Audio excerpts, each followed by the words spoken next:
One more second here and then we'll get things started. Looks like our Kenny's number is pretty stable now, so I'm going to go ahead and get started here. It's about 6:03 p.m. and good evening, everybody. Thank you for joining us tonight for this round of discussions on the second phase of our short-term rental program. This meeting will be recorded and will be posted to our city's website and our YouTube channel early next week, which is where you can also find previous meetings, as well as all the stakeholder meetings that have occurred to date. My name is Eric Nelson. I'm the chairman of the Dana Point Planning Commission and chair of the Short-Term Rental Subcommittee. Joining me tonight are members of our STR Subcommittee, Vice Chair Roy Donor, Community Development Director Brenda Wisniewski, Community Development Manager Jeff Rossler, Senior Planner Jonathan Chiampa, and Allison Peterson, who's our management analyst and who's running the technology behind the scenes. So what can you expect for tonight? So tonight we will begin with an update on the status of the subcommittee. We'll discuss some research that's been gathered and presented to several to several stakeholders, as well as cover details on the regulation framework, followed by public comments. And before we begin, I'd like to encourage everyone to participate tonight. Share your thoughts, your comments, your feedback. This will help us, the subcommittee, as we attempt to draft an STR program that prioritizes residents over outside investors, protects residents, and balances property rights while protecting residents from nuisances.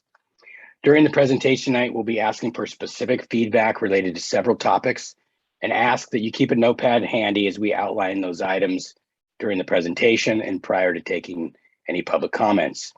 At the beginning of public comments, we will also include a slide that will have some of these notes to help remind everybody some of the questions that we've asked. On that note, those that do wish to speak will have to use the raise hand feature, which I believe in most applications is at the bottom of the screen. Allison will at that point call your name and ask you to unmute.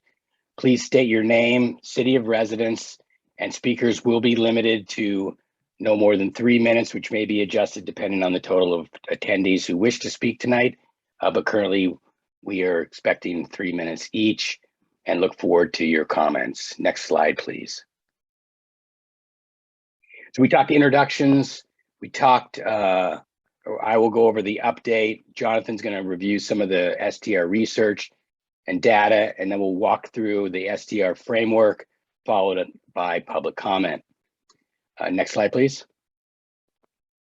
So for those who are joining us for the first time, in July 21st of 2020, the City Council directed the Planning Commission to form a subcommittee to do basically three things. One is, first is to develop and look at our existing regulations relative to the management of STRs.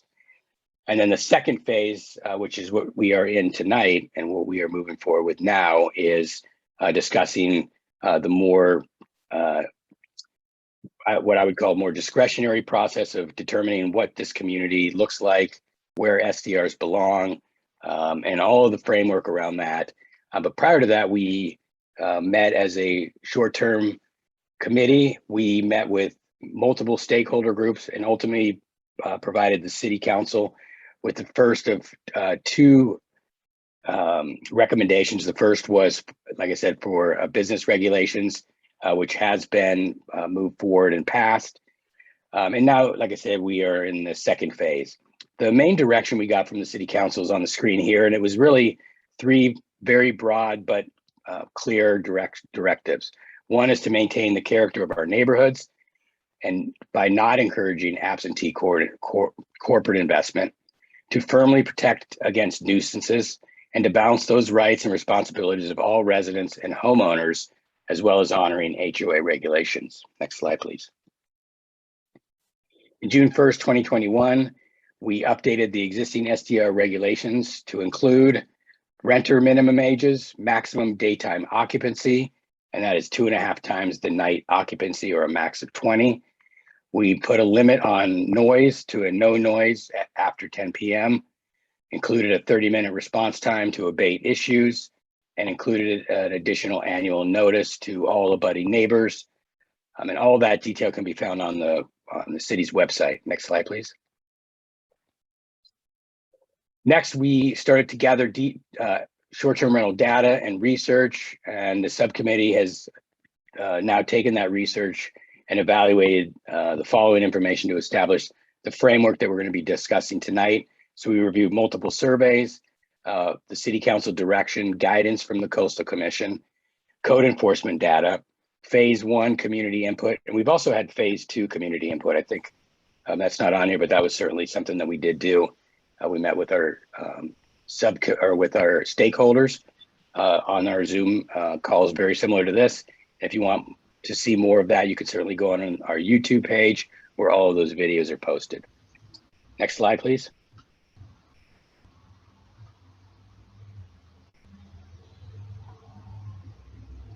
So a couple quick notes on definitions.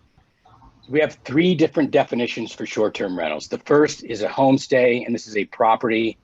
It's an owner's primary residence, and they reside on the property while operating the STR. In the case of a multiplex, for instance, like a duplex or a triplex, the owner resides in one of those units while the other unit is rented as an STR on the same property. Second is a primary, and that property is the owner's primary residence and is rented when they are not residing at the property. And we'll talk a little bit more about this in a few minutes, but what this basically is if you own your home, you live there 9 months out of the year, and maybe you travel 3 months and you have an STR, that would be considered a primary STR. And then the non-primary STR residence is the one most people are familiar with, and that is when the property owner does not reside on the property at any time, and it's occupied by a renter through our permitting process. Next slide, please. So Jonathan, why don't you take this next round of slides here on the data that we've discussed? Thank you, Eric. So the city developed some data to assist in the decision-making process, as well as to inform the public as part of this phase 2. So what we have here is a map that spatially identifies the location of all of the short-term rentals, as well as identifying the different types of zones. So these are generalized into yellow, which is single-family residential zones, orange, which is multifamily residential zones, and then the mixed-use zones throughout the city to identify where these short-term rental permits have been located and are being active. So we also quantified here the number of short-term rental permits per district. So as you can see here in District 1, we have 30. District 2, we have 4. District 3, we have 1 permit. District 4, we have 42. And then we broke out District 5, which is made up of predominantly Capo Beach and Beach Road.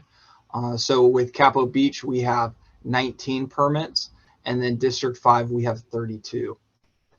We did some additional digging through in the information and also broke down the data between single family and residential zones. So we have 91 in the multifamily residential zones and 37 in the single family residential zones. And then in the coastal zone, there's 39 permits, and out of the coastal zone is 59. Then we also broke down the short-term rentals in terms of type. So we have predominantly throughout the city the non-primary residences, which is made up of 119 permits. Then the primary short-term rental permits is 3, and then the homestay is 6. Based on some feedback received earlier in this process, there was a request to get some identification in terms of the makeup of the different permit holders, whether they're in the city or out of the city or where they were located, and get the makeup of that. So here you can see that 44 of the permits are under the ownership of residents of the city of Dana Point. 66 are within the state of California, and 118 live out of the state. Now, it should be noted that there are a handful of STR permit operators that do have more than one permit. However, there are very few of those. So with that information that Eric went over, as well as some of the data, led us to looking at some framework applications for short-term rentals to see how that could lead us to some different regulations that could be applied to the short-term rental program. So the subcommittee identified several framework components for public input that we're looking for your comments tonight. And these could be considered separately or in combination for the establishment of the short-term rental program. So these aren't the only framework components that could be considered. You know, if there are additional recommendations that are received by based on public comment, then we would definitely be incorporating that into the regulations. So the public comment will be guiding the regulations that are being considered in terms of the short-term rental program, and to ensure that the regulations that are established are in adherence with the City Council's policy directives. So with that, I'll hand it over to Eric, who will be going through the framework components individually. Great, thanks, Jonathan. Next slide, perfect. So when I mentioned earlier at the beginning about getting input, this is the point where we're going to talk a little bit about some of the things that we're interested in hearing from the community, starting with zones. And you know, one of the key things that came up during the subcommittee meetings as well as our stakeholder meetings is a discussion relative to where STRs shouldn't be, whether they should be allowed in single family districts, multifamily districts, and then on top of that, what type. And we talked a little about the difference between non-primary, primary, and homestays. As a point of reference, Laguna Beach allows STRs, which would be non-primary STRs in commercial zones in their downtown, and they also allow homestays in all of their residential districts. So it's basically any residential home is allowed to have a homestay, and STRs are only allowed in the mixed use and commercial zones. I think the only caveat there, which the note isn't on here, is that they did grandfather in existing permits regardless of zone they were in. So that's one thing that we'd like to hear from the community. Next slide, please. Next is permit caps. So, I think this committee has determined that no matter what we do, there'll be some cap if we permit them at all. Currently, we have 128 short-term rental permits existing within the city. And again, that is made up of the 3 different types, with the majority of those, I think, was it 96, John, that we have of non-primary? 119. Okay, so 119 of the 128 are non-primary STRs. I think there's 1 or 2 primary and the rest are homestays. As we look to this, as we discussed a few minutes ago, where do these caps belong? Do we want to look at capping certain zones, or do we cap overall? Again, community feedback will be important on this. Again, as a reference point, Laguna Beach has 117 STRs in the city. 79 of those operate in residential zones, 300 non-primary STR cap in the mixed use or commercial downtown area. And currently there's 165 homestays in residential districts. The one thing to note is guidance that we've received from the Coastal Commission is that any cap that is considered is consistent with demand. So it has to be proven up and not just an arbitrary number. Next, please. We talked about permit transfers, which was a big discussion amongst many of the stakeholders, and whether or not those permits, if you do have an STR permit, should you be able to transfer that with the sale of your home? This is certainly something that the community should be weighing in on and making that determination. And this really goes for all existing STRs, non-primary STRs, primary, and homestays. So as we think about this, or as you think about this, what we are talking about is what this could look like in the future. And so when you think about it, this would be in an existing, or in the future, to the extent that we do allow any one of these or all of these types of permits, should they be something that could be transferred with the property? And I'd love to get some feedback on that. As a point of reference, the city of Laguna Beach allows existing legal non-conforming STRs to transfer to new property owners. And Jonathan, do you know if they allow any of the new permits, or is this only the ones that were grandfathered? My understanding is in the residential zones, it's only those that are grandfathered. Okay, so new permits in Laguna Beach are not allowed to be transferred, is what you're saying. Another way to put it. I believe that they would be able to. I think the key cornerstone of it is that those that are non-conforming, allowing those to continue. Okay, got it. Operation. Perfect.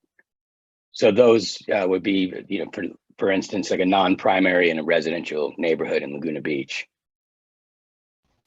That's correct. Okay, great. Next slide, please. Next, we want to talk about nights. I think when we think about nights, certainly if it's a non-primary STR, we don't typically limit the amount of nights that you could actually rent out your home as a short-term rental. But when you start to think about the primary homestay, or I'm sorry, primary and homestay, which as we discussed earlier, primary is your home functions as your home.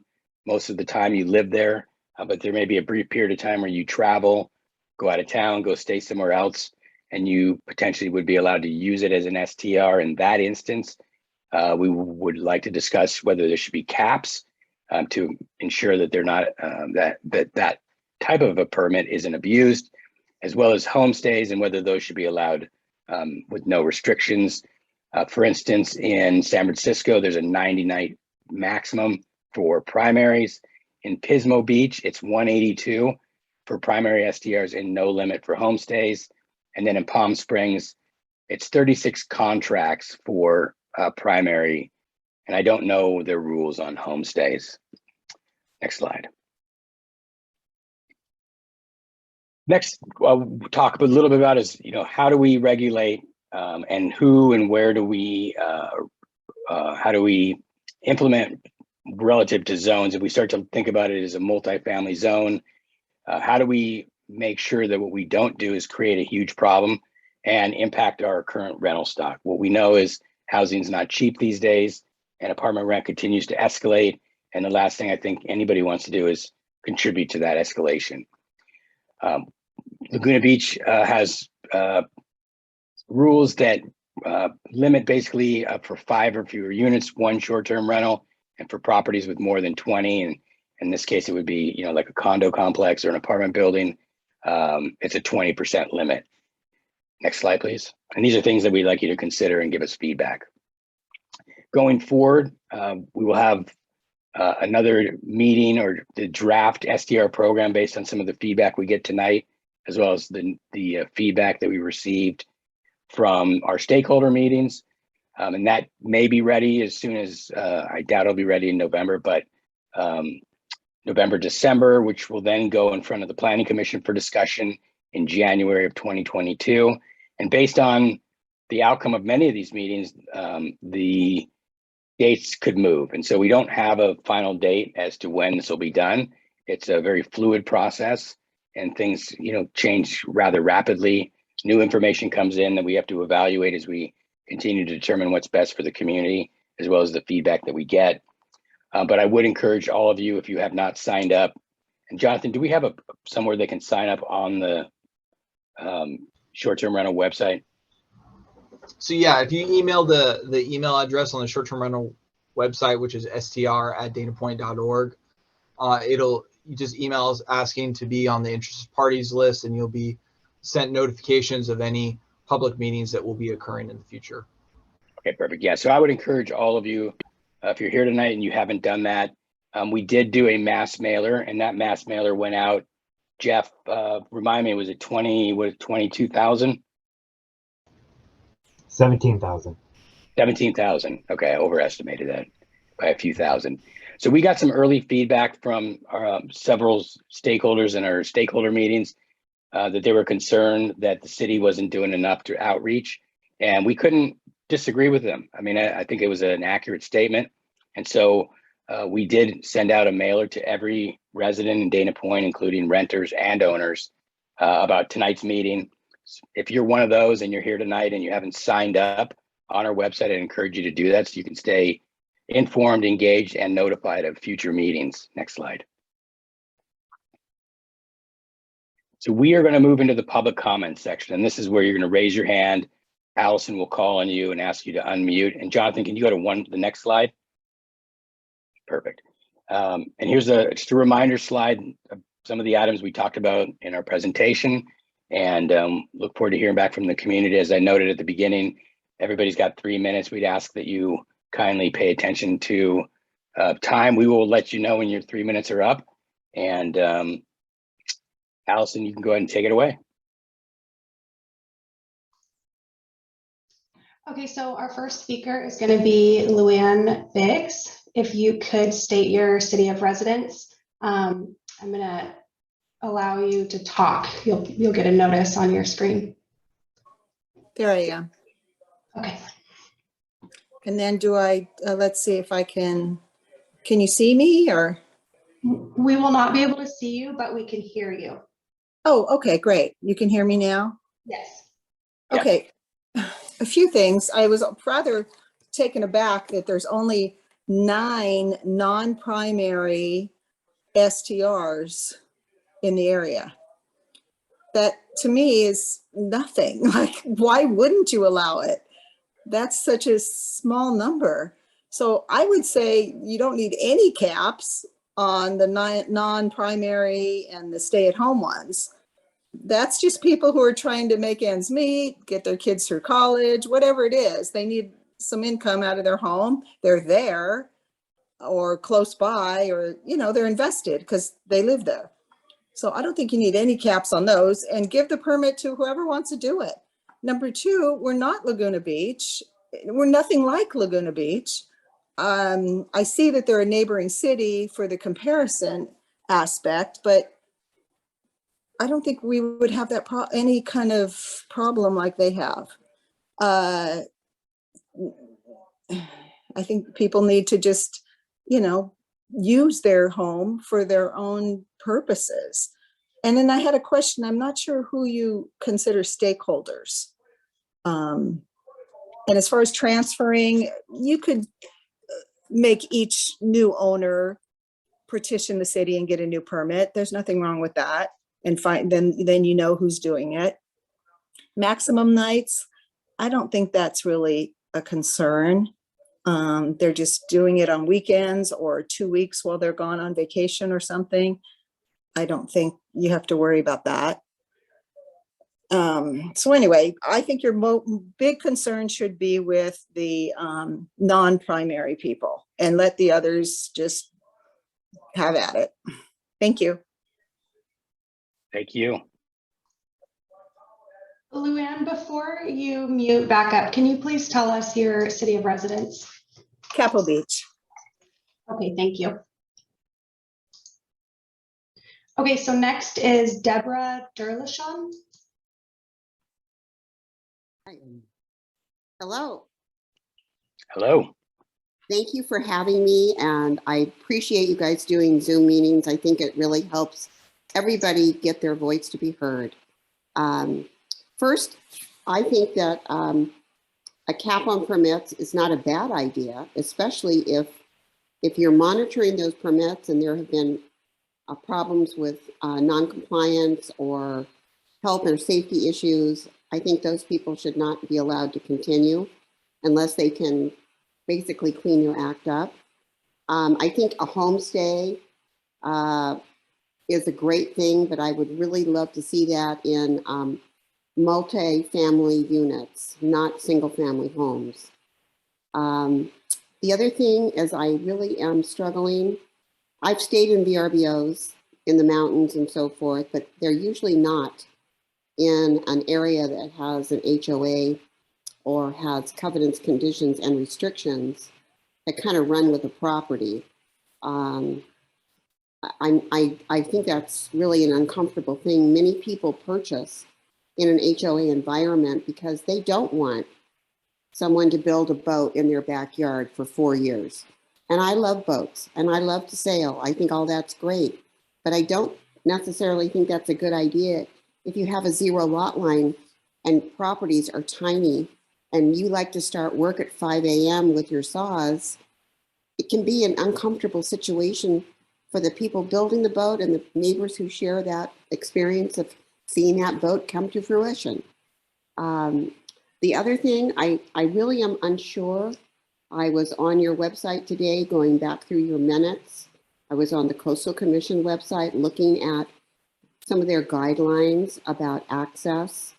I like the model in San Clemente, where they have designated an area that is very favorable to STRs, and they are respectful in that city, it seems, to HOAs who have clauses that actually say in the CC&Rs that were written before even the new residents have purchased here, that you cannot operate a business.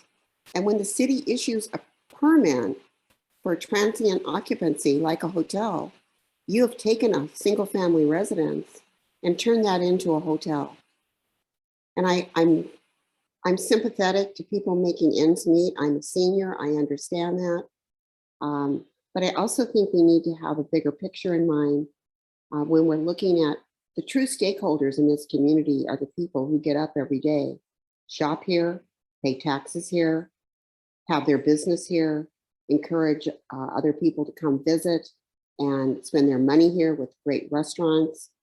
I think those are the stakeholders we really need to look at.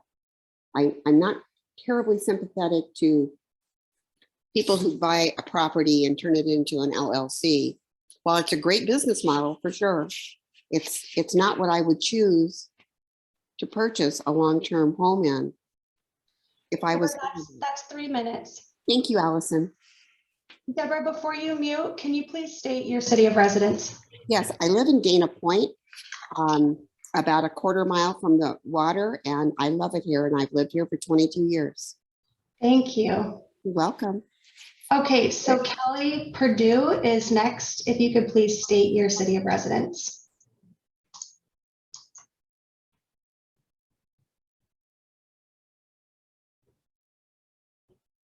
Let's see. Kelly, are you getting the notice to unmute? I think so. Am I good there? Yes. Okay. Yes, we can hear you. Awesome. Thank you. I live in Dana Point as well. I'm generally not a big fan of short-term rentals, but I think, you know, there may be some distinctions made between the single-family homes versus the multifamily units, because they are much more troublesome to the multifamily units because of just the number of people in a short or a small area. I happen to live in a condominium complex, and it seems that a lot of people are buying these condos right now. There's a new development. They're buying them and letting them sit empty, or they're under LLCs, and there are some corporate housing going on in the development. And I'm curious of what you guys are doing to kind of get people who fall in that gap where they are an LLC, they're corporate housing, they have transient occupancy, different people, multiple people coming in throughout the week. And you never know what you're going to have living above you or beside you. And then in terms of your questions about I would say no to transferring the permits when there's a sale of a home. If someone wants to apply and there's availability, I'd say let them go for it and apply and go through the channels like everybody else. But you also don't know each person's intention when they do set up like a short-term rental, and you don't know how well they're going to police it. Or so I think they should just go through the same procedures as everyone else. And that's all I have to say. Thank you. Thank you. Okay, Miriam Repke, if you can unmute. Hi, this is, can you hear me? Yes. Yes. This is Miriam Repke. I live in Capo Beach. So, I've spoken in several of these meetings, and, I really like the way that Newport Beach set their STR permit in place. They didn't do it by zones. I don't think you need to do it by zones. I think a lot of this has to do with proper regulation. If you have so many strikes, you get your permit revoked. I'm all for that. In Newport Beach, the permits are transferable to new owners. I think that should remain. In terms of minimum number of nights, I think the way that Dana Point has it as 2 nights is good. Like, I wouldn't say do 1 night, because that's when you do get the partiers, but for 2 nights, people are typically staying on a weekend, and they'll book a Saturday or a Sunday or a Friday night and a Saturday. In terms of maximum number of nights, I don't think that there really should be a differential in terms of whether or not somebody is doing this as a homestay, a primary, a non-primary. And again, I don't believe that there should be a cap.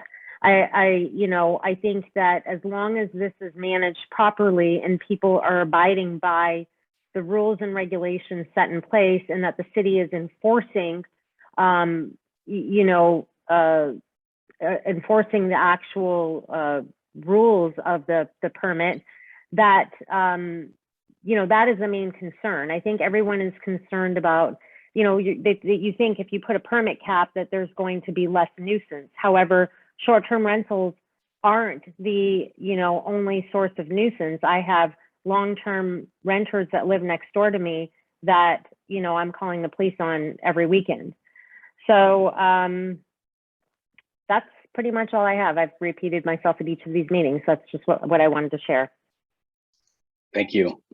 Thank you. Okay, next is Kim Tarantino. If you can state your city residence, please. Hi, can you hear me? Oh, great. Yes. So my name is Kim Tarantino. I live in Capistrano Beach, part of Dana Point, of course. I'm going to bring up the same issue I've brought up at multiple meetings, and that is when you say that you have 129 permits.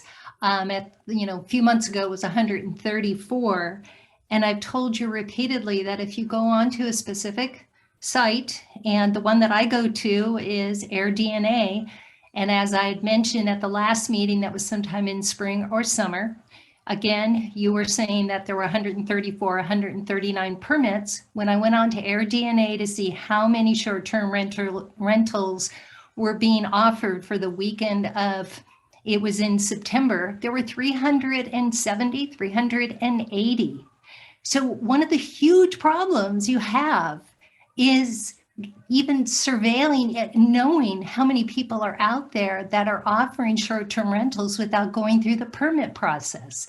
We know of one realtor that has been telling people if they're getting a place, just say they're renting it out for 30 days. And I know one of the explanations that was given to me at one of the meetings was, well, you're talking about 30-day rentals. And as I explained to you, a colleague of mine and we went through and looked at these so-called 30-day rentals and saw comments such as, this is a great place for a 3-day weekend. This is great for a week-long family get-together. Clearly not a 30-day rental.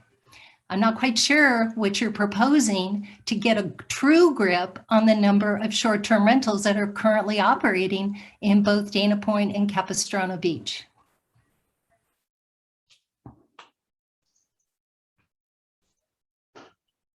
Thank you, Kim. Okay, next is Carla Moore. If you could please state your city of residence.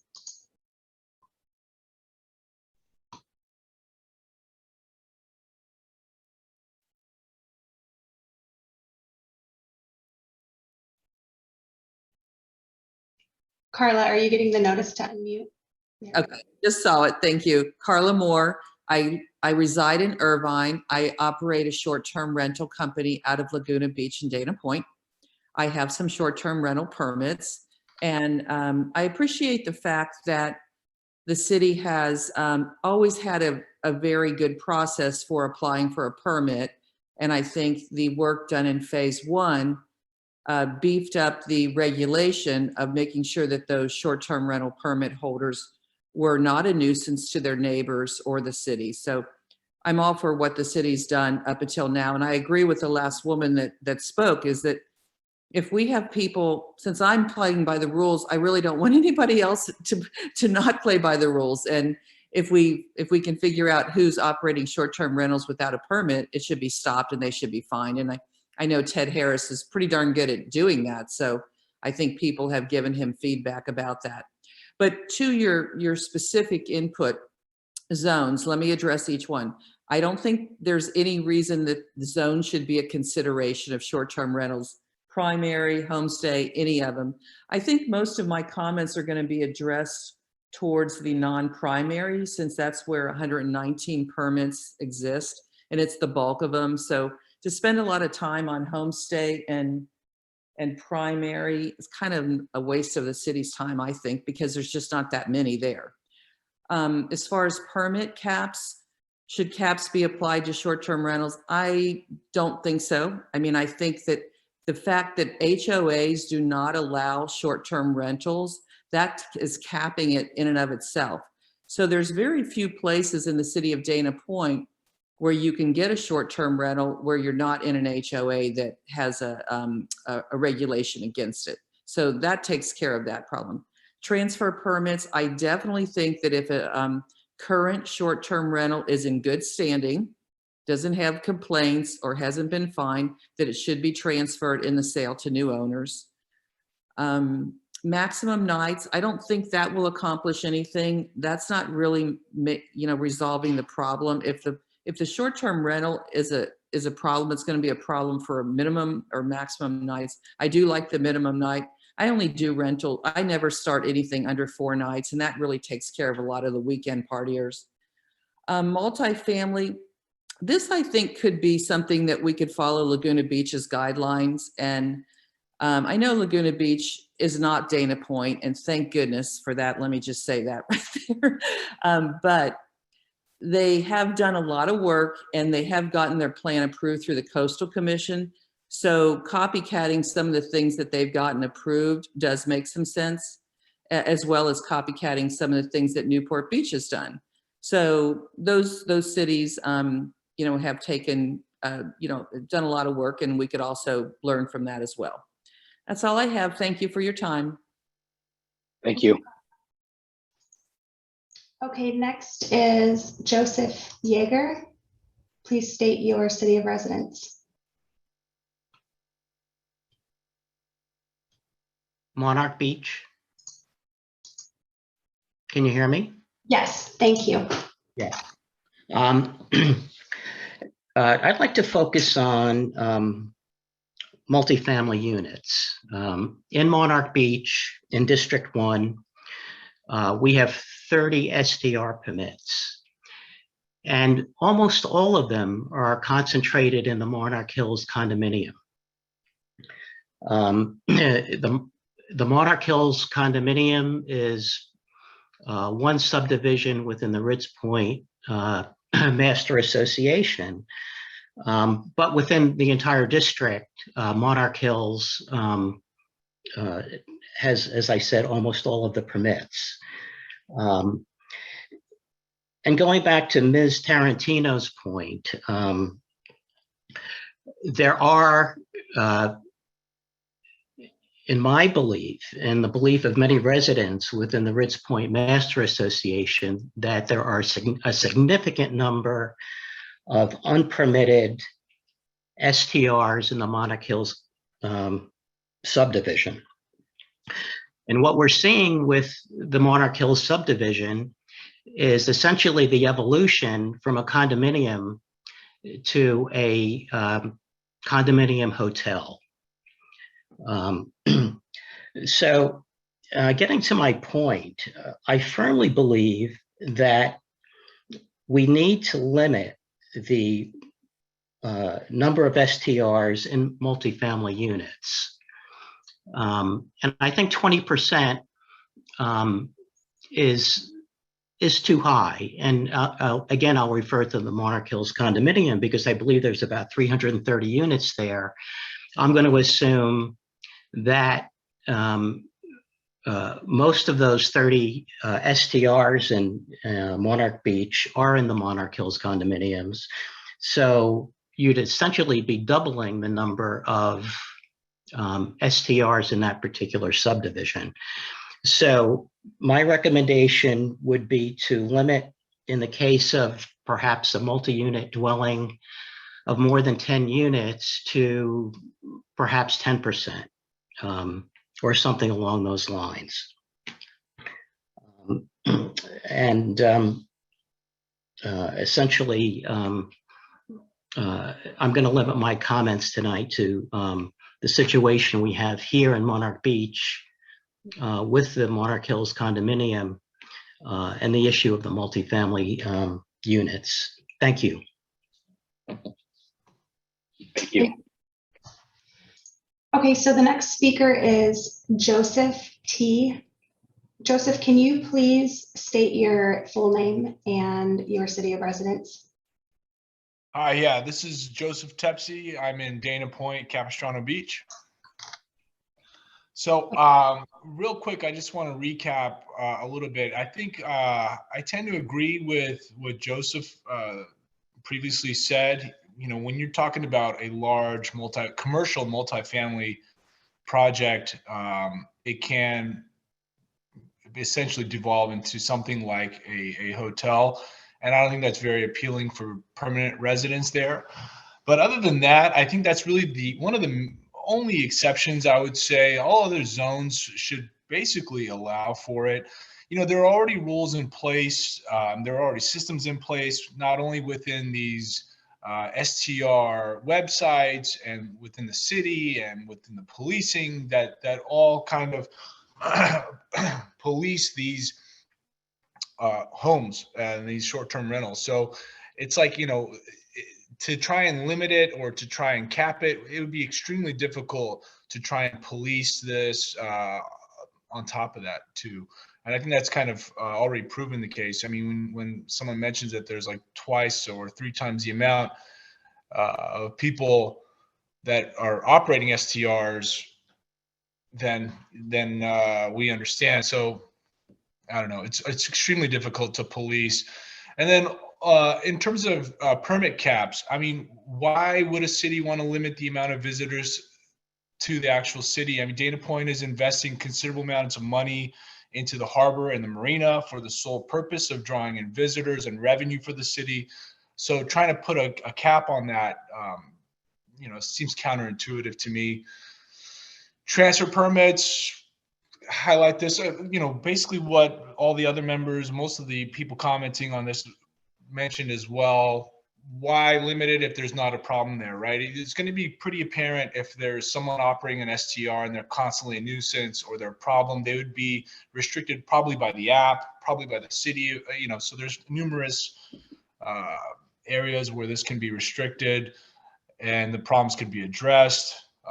No cap on the number of maximum nights. I don't think that makes sense, but it is the minimum nights is a good idea to discourage people from, you know, coming in the partiers for one night and trashing the place, so on and so forth. Anyway, that's my feedback. Thank you. I think I covered all the points. Okay, next is Shelley first. If you can please state your city of residence.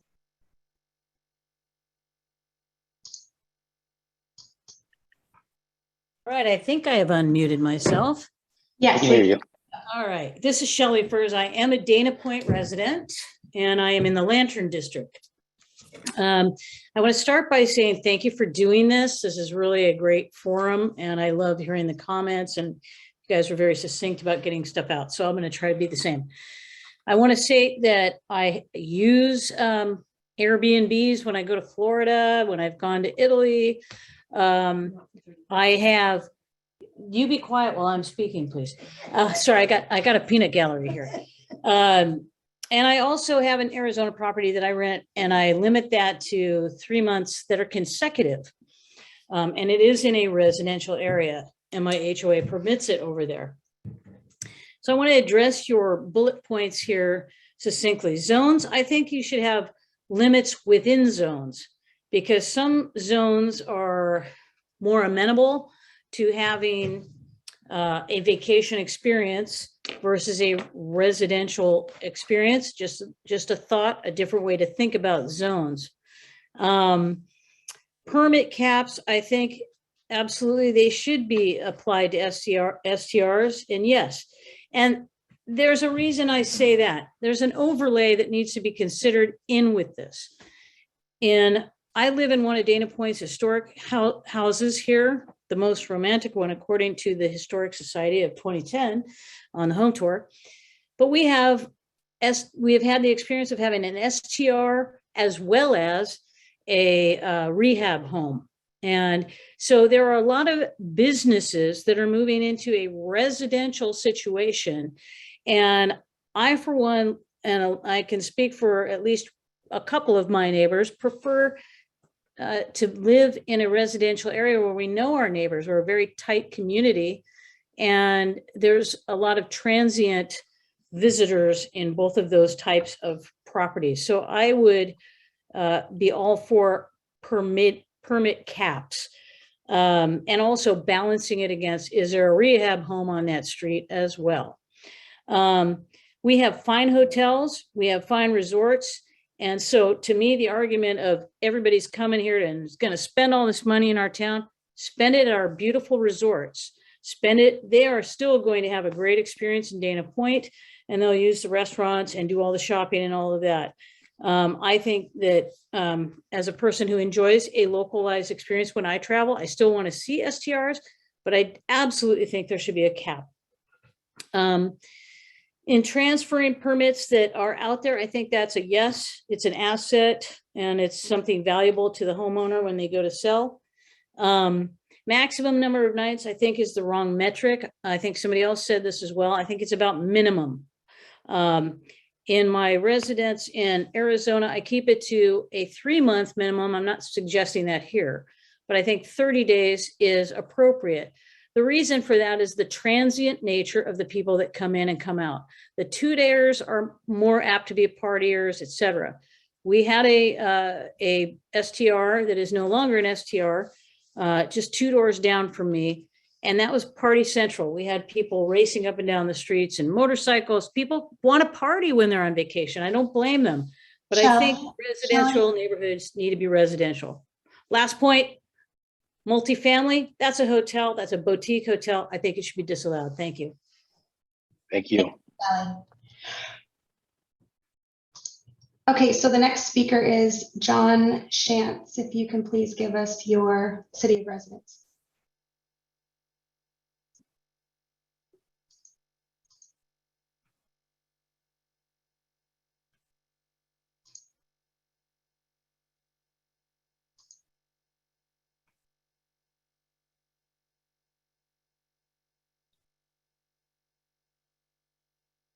John, are you getting the notification to unmute?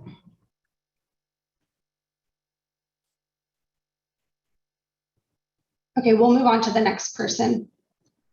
Deb and Dave, if you could unmute and state who's speaking, your last name and your city of residence. Thank you. Can you hear us okay? Yes, we can. Okay, awesome. So this is David Wiederick, and I'm sitting here with my wife, Deb. We've lived in the area for about 4 years. We live in the Lantern District in Dana Point. And I think a lot of speakers made some really great points that we'd like to echo.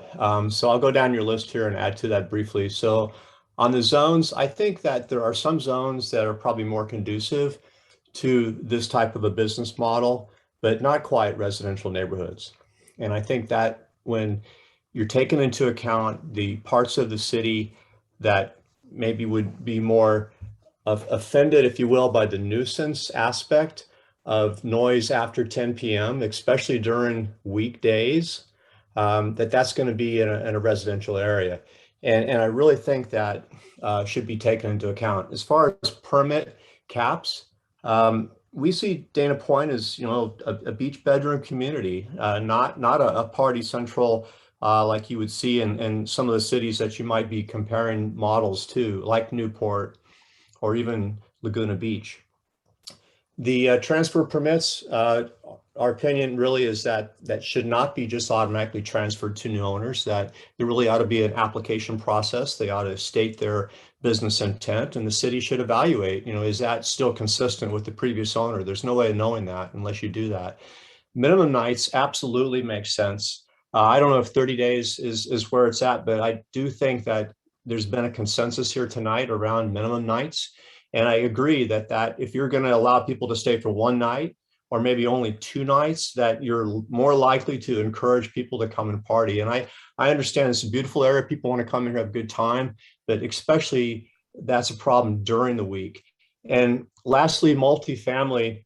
We live in a condominium complex. The HOA does not allow, short-term rentals shorter than 3 months. So if there's an HOA, I think the city should absolutely respect that and not try to trump that. And I just think one last point here I want to make, and I didn't see this on your list, but how do you assure that there's a proactive management approach? The owners that have these STRs, you shouldn't have to notify them when there's an issue, and then they're allowed 30 minutes to try to fix something. There really should be more of a proactive encouragement with these owners to notify their guests prior to 10 o'clock that it's quiet time. And that would just go a long way to make this a lot smoother. I really thank you for allowing us to speak on this, and appreciate to hear how this will go next. Thank you. Okay, next to speak is Jim. Can you please state your last name and city of residence? Yes, hi, my name is Jim Light, and city of residence is Newport Beach. Thanks for your time tonight. I just wanted to describe a situation that I witnessed. I own a condo in Dana Point, and long before short-term rentals were popular, my neighboring landlord ran his condominium as a short-term rental. And the reason I want to explain how he operated it was because it ran so flawlessly and without any issues whatsoever. So perhaps there's some points that could be taken from his methodology that could be applied. So he did not rent for less than 5 nights to keep the short term. Clearly the nuisance are the short term people. So he rented only for 5 nights and longer. I think that he did this for a number of years and never had any complaints from any neighbors in the condominium association. So I think that goes a long way towards limiting the nuisance. Secondly, I think the burden and the onus on if there is a problem should be on the permit holder, the owner. And I think it should be a one strike policy that if there's a violation, they lose the permit. They're going to, if that's the case, if they're going to have one strike and lose a permit, an owner's going to make darn sure that their renters are complying with all the rules. And then lastly, I don't believe permits should be transferred to a future owner because of it limits the ability for people that maybe are on a waiting list to that may have been waiting years to get a permit and can't because permits are just transferred from owner to owner to owner. It seems like there should be a way for a new permit to be issued, because I would be concerned that permits would never, that if there's a cap, that no new permits would ever be issued. They would just be transferred from owner to owner. So I think a minimum nights and holding the owners accountable on a one strike makes a whole lot of sense. Thank you. Thank you. Okay, so the next person to speak, the name is showing up as Moreno. If you could please state your full name and your city of residence, that'd be great. Yeah, can you hear me? You're pretty low. Here, let me take off my headphones. There you go. There we go. How about now? Yes, we can hear you well. Can you hear me now? Yes. Oh, there we go. Okay, so I'm Eric Moreno. I'm here with my wife, Casey. We recently bought a property here in Capo Beach this year. And I think it's technically a single family home, but there's 2 structures on it. The previous owners used it as a short-term rental for years without any issues, and assumed we would carry it on, and are just finding out about processes and whatnot. And so main points being that we agree that with most people so far on this call that, you know, they should be transferable. But I also agree that, I mean, it has to be managed. It can't just be an automatic thing. Like, there has to be an application process, and I think that's totally fine. You know, like, someone has to come in and be ready to actually take on the responsibilities associated with running a short-term rental, not just kind of gifted it and having it, you know, just be automatic. But it should be, you know, nonetheless, like a simple, like, straightforward process, because that's, I mean, that's part of the value proposition of buying the place in the first place. And it's just too hard looking at properties in a whole bunch of different cities to really know exactly what we're getting into beforehand, because it's just so different everywhere. But we assume they'd be transferred because that seems to be commonplace with most cities, you know. And what are the points you want to make? Also, and yeah, that's pretty much it, though, honestly. Yeah, that's it. This is our, here. Oh, go ahead. I did just want to say, this is Casey Moreno. This is our first meeting, so we, like he just said, we just bought the house, and so we're hoping to learn a lot more about this whole process, and we're excited to just be a part of the meeting and figure it out. And we've learned a lot too, just from listening to everybody else's inputs, and so we've really appreciated it. Thanks. Thank you, Casey. Thank you. Okay, next to speak is Russ Mangum. Please state your city of residence. Hello, my name is Russ Mangum. Can you hear me? Yes. Great. I live in Dana Point. I've been here for about 4 years. I've got a couple of comments on the topics. I sure appreciate the chance to chat tonight. There was a comment made earlier about if there were going to be limits that in conjunction with suggestions by the Coastal Commission that should be considered in demand. Makes sense to me, but I would just like to offer up that demand is hard to measure when there's been a moratorium on permits. So I'd like to know more about how would we truly assess demand if we haven't had a limit on demand for the past. So I'd like to hear more about that. I live in Lantern District, and one thing that's dear to my heart is the issue of parking. And this is one of my first meetings being involved in this process. So maybe this has been covered, but you know, I'd like to know what the activity of having an STR, what impact, or at least what process we evaluate parking. We're always tight. And if someone's going to have somebody coming in and have 9 cars coming in, that's a real impact on the neighborhood. So I'd like that to be considered as well as far as a permit going forward. I wonder what the effect of ADUs, auxiliary dwelling units, or additional dwelling units, as they've called. There's a movement across the state with some laws that are in place. Can a new ADU qualify for somebody being called a housing unit? I'm wondering. I don't know if that was the purpose for an ADU, but that's something I'd like to hear the city thinking about. Grandfathering in and the issue of transfer. I think generally transfer would be nice. Where it comes as an important point to me is if that means that somebody has been waiting because there's limits and they can't get on because somebody has essentially inherited the right.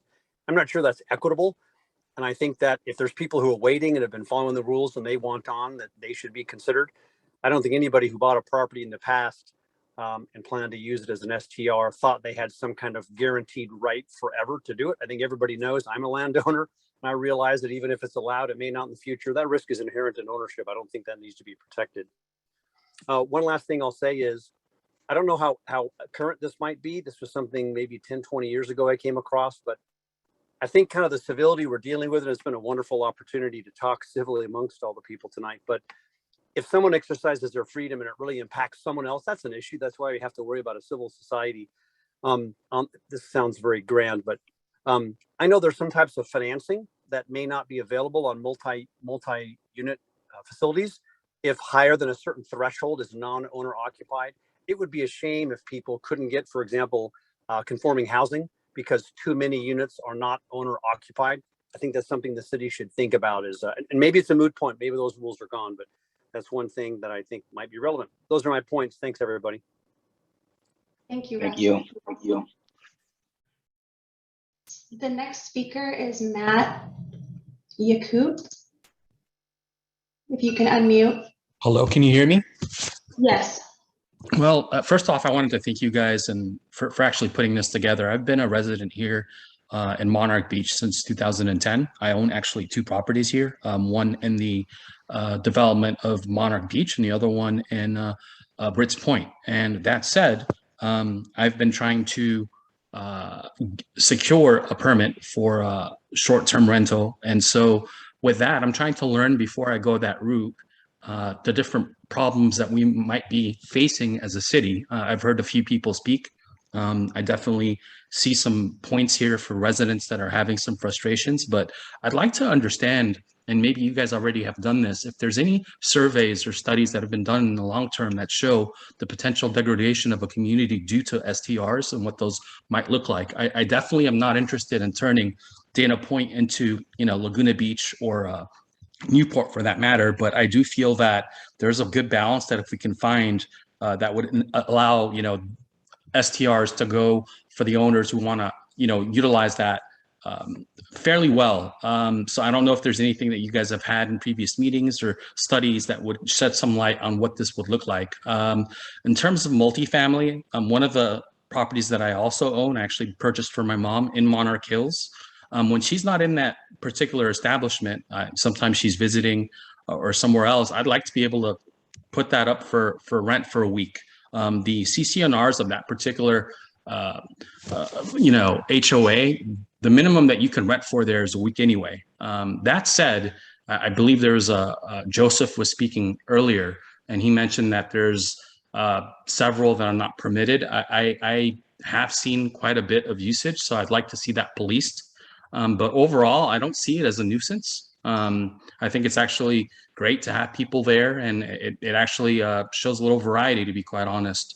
In terms of zones and whether you should allow them, I don't feel like I know enough about the different types of changes that have coming just because I'm new to this, but I'm looking forward to learning more. So thanks so much. And yeah, in terms of being able to transfer your permits, I think I'm a case in point. The Monarch Hills property that I purchased, I actually purchased in 2014. I didn't sign up for a permit then, and you guys have closed it off. And since then, like I said, I'd be a primary that I'd like to utilize the primary ownership rights to be able to, when my mom or myself are not in that particular unit, I would like to be able to rent it out for a week at a time. So if transferring permits ineffectively doesn't enable newcomers, who have been waiting for a few years to get, their turn, I would be for not allowing that.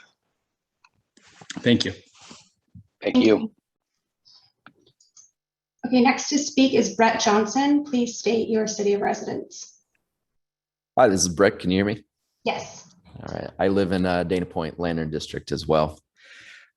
Just want to kind of echo a few things on both sides. I myself have owned, run, and managed. I'm a resident here, kind of live the lifestyle of going back and forth between different properties and different areas and traveling, not just here, but across the US. So I can appreciate from both sides. But just in regards to kind of the main points of tonight, zones, and I would say most people who own and run their own, they see that it kind of self-regulates itself. You come to what you're comfortable with as a property owner and short-term rental manager from your minimum days, because some people don't mind the changeover and turnover, and others would like 30-day rentals because it's easier. And I think the neighborhoods kind of self-regulate that too. If you're involved with your neighborhood like I am, you'll hear very quickly from your neighbors if someone's causing an issue. So I don't really think that there's any sort of way of putting a regulation into place that you could hold individual homeowners accountable for, unless it's something that's consistently a problem. And hopefully that can just be addressed normally without, damaging issues to permits and things of that nature. But, you know, long story short is we have almost 1.5 million visitors annually. With the resorts, there's not enough rooms to accommodate that. We have, you know, lots of local businesses. It's, you know, almost $12 million annually that comes into the city from all the resort tax now. There's, to someone else's point, you know, 300 or so that they see on the Airbnb sites. So, you know, a few hundred are not having their taxes collected. So limiting those and the number that is actually going to come to this city, I think, is not a good idea. I think we should let the demand kind of shape the direction of the city and support all the investment that's come into downtown and the Lantern District, which is just about to turn over. And we have the harbor coming next and Doheny Village after that. So we want to encourage more visitors as much as we can annually to help support all our local businesses and bring some more tax revenue to the city and share what we have that a lot of us take for granted on a daily basis. So just wanted to state that. Thank you. Thank you. Next to speak is Felicia Lerner. Please state your city of residence. Hi, Felicia Lerner, Capistrano Beach. I'm actually on Beach Road. I have to say from the outset, I am totally against STRs. We have a number of STRs on the road, and it's a total nightmare for the permanent residents that live on our street. I also do happen to own an STR in Mexico, and we have a 2-week minimum, and that actually works perfectly. To have short-term renters living right next door to you with a 0 lot line where they're coming in for 2 nights, and trust me, it's party time all the time, and they party hard, and you've got to get up for work in the morning, and your children have to get up for school in the morning. It is a nightmare, and no one is monitoring it.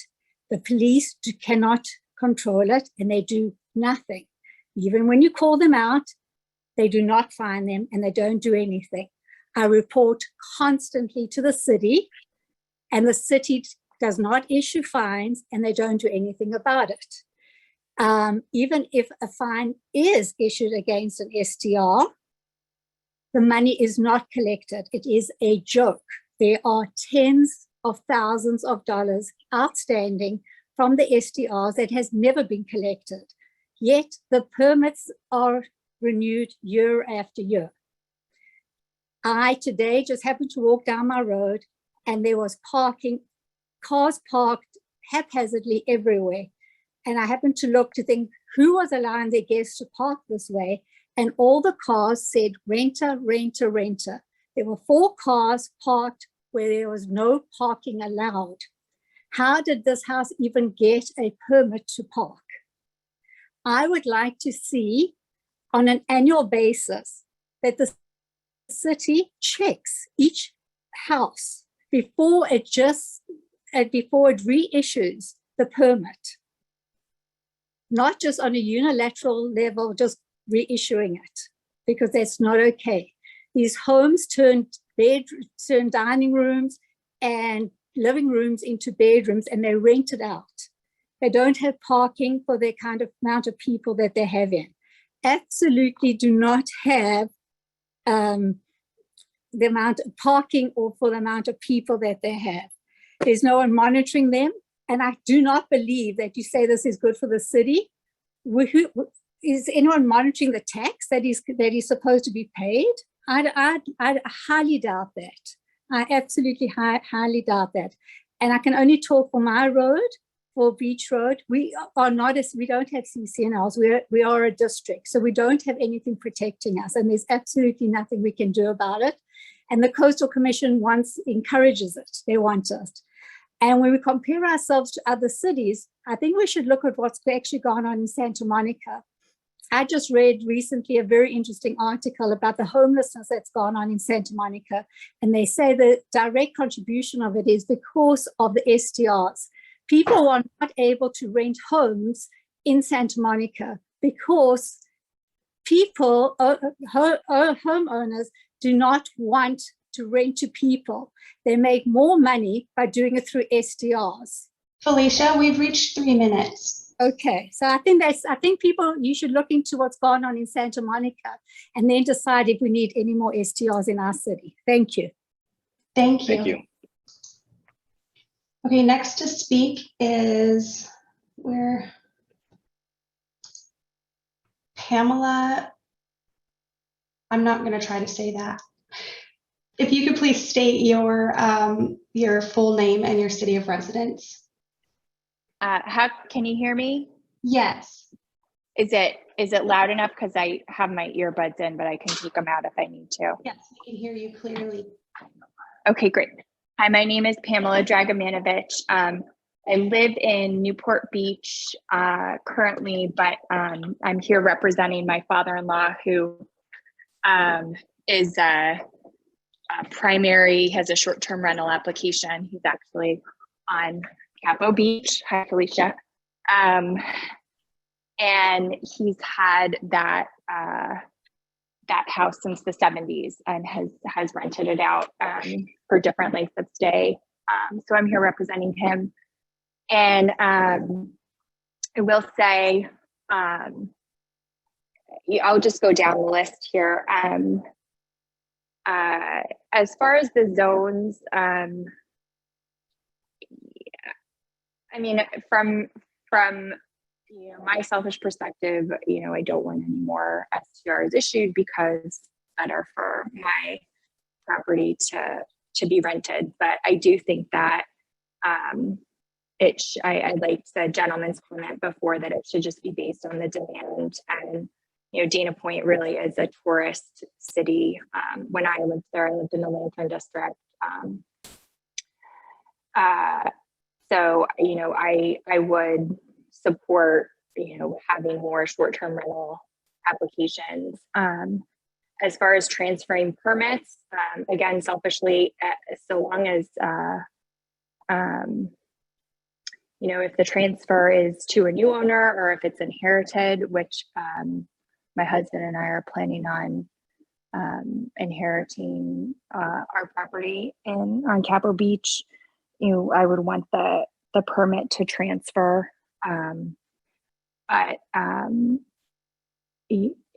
So I would think I would be for transferring permits to new owners.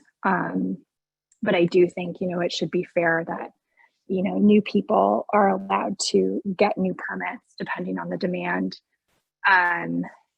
Maximum nights, I don't think there should be maximum nights. We have a minimum 3-night cap on our short-term rental,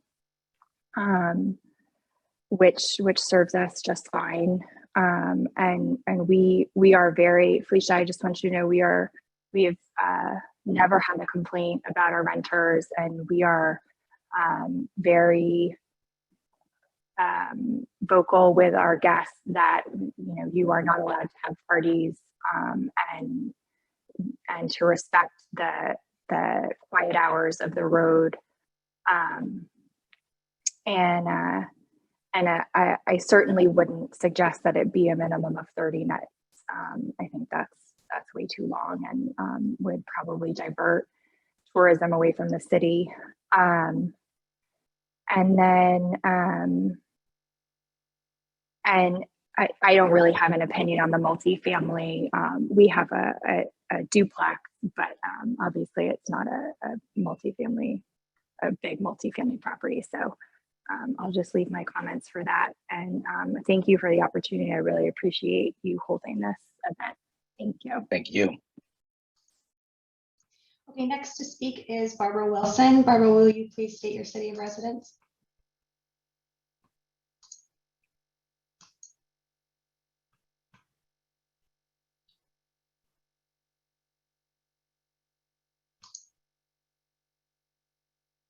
Good evening. I'm Barbara Wilson. I'm a Dana Point resident. I would like to comment that the city's rationale for changing the residential zoning of our neighborhoods to allow short-term rentals is flawed. The survey that had been touted as resident approval actually shows that 65% of residents would not want to live next door to a short-term rental. The California Coastal Commission is not requiring an expanded program of non-owner occupied STRs. Councilman Wyatt and Councilwoman Lewis had Coastal Commission nod for its homestay program. And unfortunately, they were not allowed to continue with that, with their appointment to the commission, especially when Dana Point has hotel rooms at different price points and 5 others to begin construction, some even with rooms configured in an affordable hospital setting. There should be enough room for the visitors that are coming into the city without putting them into residential neighborhoods. Also, the Coastal Commission approved Laguna Beach's ordinance requiring newly licensed STRs to be located in commercial or mixed use areas. And I think that's what you should consider. And in my looking into the issue, I understood that was only 10% of properties in multifamily could be converted to STRs. I was trying to get more information on the city conversations between the Coastal Commission, and I was told that that was restricted and the public would not be able to get any information on that. And I really would like to know what those conversations were, because I'm concerned about how the city's going about this. The city advertised that increased regulations will be enough to stop bothersome noise, parking problems, and behavior issues. But these are merely words on paper. One can't expect vacationers to conform to expectations of neighbors wishing for peaceful enjoyment of their homes. Code enforcement now has not solved the existing problems for which they have received complaints. They have not even closed down unlicensed STRs. So how can we expect an expanded number of STRs to be in residents' interests? And in a meeting, the city attorney, when addressing out of area STR owners, he said that could not be restricted, that they will be able to buy short-term rentals just as Dana Point residents. And as you can see, we have more out of area STR owners than we do residents owning them. So that is something that really needs to be taken into consideration.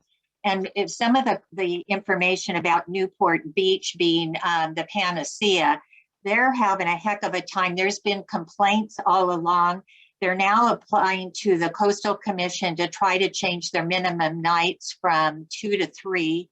They're trying to reduce their number of STRs. They're trying to change their some of the areas in the islands, Balboa Island and so forth, to homestay only. And now that it's in the lap of the Coastal Commission, it's the Coastal Commission who will be making decisions like that. And I think that's just a very sad situation that our city is going to be put into if we pass what looks like some of the ideas that council has at this point. Barbara, we've exceeded 3 minutes. Thank you. Thank you. Thank you. Our next speaker is Paul Wyatt. If you can please unmute and state your city of residence. Yeah, so my city of residence is Dana Point. I want to sort of add to a comment that Barbara Wilson just made. I do not believe in terms of your first order of priority and direction from the council of protect residents from outside investors, or in another area you said corporate investors, but I do not believe that if you allow non-primary STRs that you can restrict who buys that, who owns that property. Anybody who decides to buy it can apply for a permit, and I do not think you have the right to restrict permits being there. But I think that's a question you should talk to the attorney about. That's a concern. Generally, I think one of my larger concerns is the regional housing needs assessment says that over the next, from 2021 to 2030, the city needs to add 500 dwelling units to the city, 300 of which must be moderate to low income housing. And every time that that will be a stretch to add that number of housing units, as I'm sure you know, in the development organization. Every time we issue a short-term rental permit to a non-primary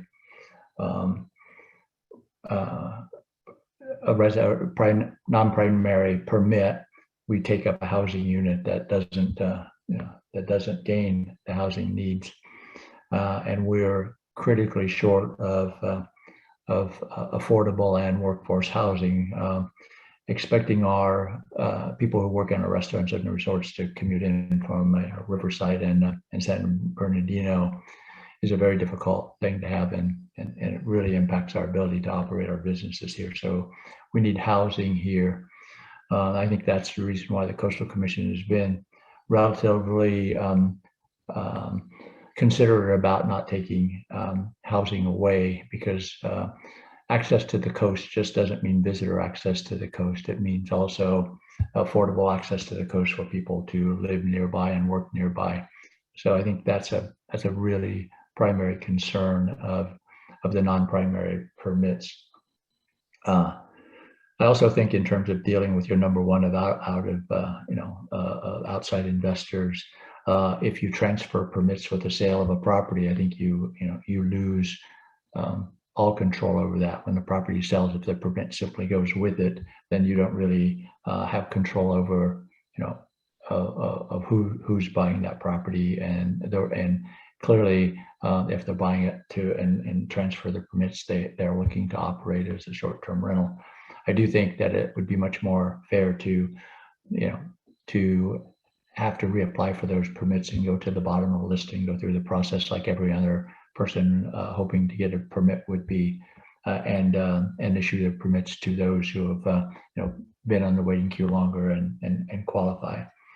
The multifamily housing, again, is a concern, not only because when people are on vacation, they're operating like a vacation, and they often take the opportunity to look at a multifamily unit like a hotel. So all of the common area, the pools, the outside areas get used like you would use a hotel, and often by short-term rentals left looking like the maids are going to clean up the next day, but there don't happen to be any maids, just the other people who live there. So I think limiting that to a small number is critical to in looking at how the limits get put together. We've reached our 3-minute mark. Pardon? We've reached 3 minutes. Okay, thank you. Thank you. The next speaker, it says YAO. Can you please unmute and state your full name and city of residence?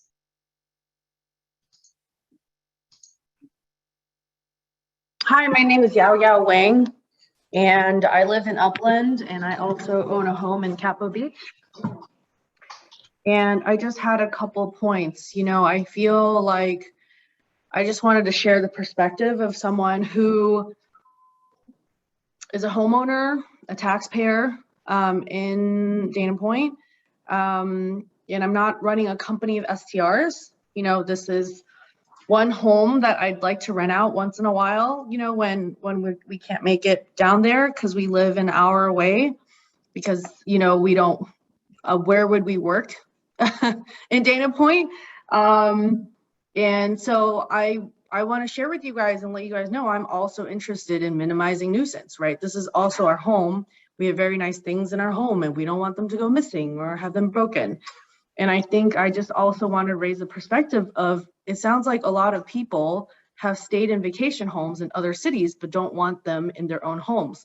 And this is a classic case of not in my backyard, of NIMBY, right? And I think that's, just, if you are completely opposed to short-term rentals, please always stay in hotels. You should not support the industry. you should not support it, right? In terms of zones, permit cap, transfer permits, I think at the end of the day, how do we make it simple, equitable, and fair? And the more complicated the rules are, the harder it is to enforce, the harder it is to apply, and the harder it just, you know, you're always going to have bad actors in any space that you operate in, and there's always going to be people that try to find another way out, right? And there'll always going to be people that break the rules. As you know, somebody who's interested in renting out the home once in a while, I don't mind paying for a permit fee, a small and fair permit fee, if that means that the city can regulate, you know, STRs and make residents feel better about it, right? Is that, you know, another head count in the city? I don't know how it works, right? But, you know, in some cities, they have STRs pay a transient occupancy tax. I would be open to that, right? Because we're talking about, it sounds like with the unlicensed STRs, there's just not a lot of regulation. Maybe that could help. In terms of maximum nights, I don't think that really matters. Actually, as someone who's operated Airbnbs before, you want people to stay as long as possible because it minimizes your costs when you don't have to clean. So, you know, if I had one home and you had to rent it out, you know, half the nights because it was 15 nights, but every other night I had to clean it, that's a lot of loss. Whereas if I rented out 4 weeks and cleaned it 4 times in between, that's a better deal for me, and it's less people for me to deal with. Some of the best people that have ever stayed are, you know, people who are working from home. You know, that's a big deal now, right? That's a lot of people are working remotely forever. I've also had a couple of people who had, you know, their kitchens flood. So they are getting insurance money to pay for an Airbnb long-term, and they wanted to be in the same school district. So they're some of the best residents I've had. There's also travel nurses, flight attendants. So there's a lot of reasons why people need to be staying in short-term rentals, and they can be very good residents. It just takes a little bit of work to find out why they're there. And my last comment is I'd be curious to see, you know, what are the rules when it comes to ADUs? And, you know, as more homes are being built with ADUs or converted to ADUs to help with housing problems and shortages in California, how does that impact, you know, can your ADU be an STR, or, you know, like what are the regulations there? And that's all I wanted today. Thank you so much. Thank you. Next speaker is Amy Fluent. Will you please state your city of residence?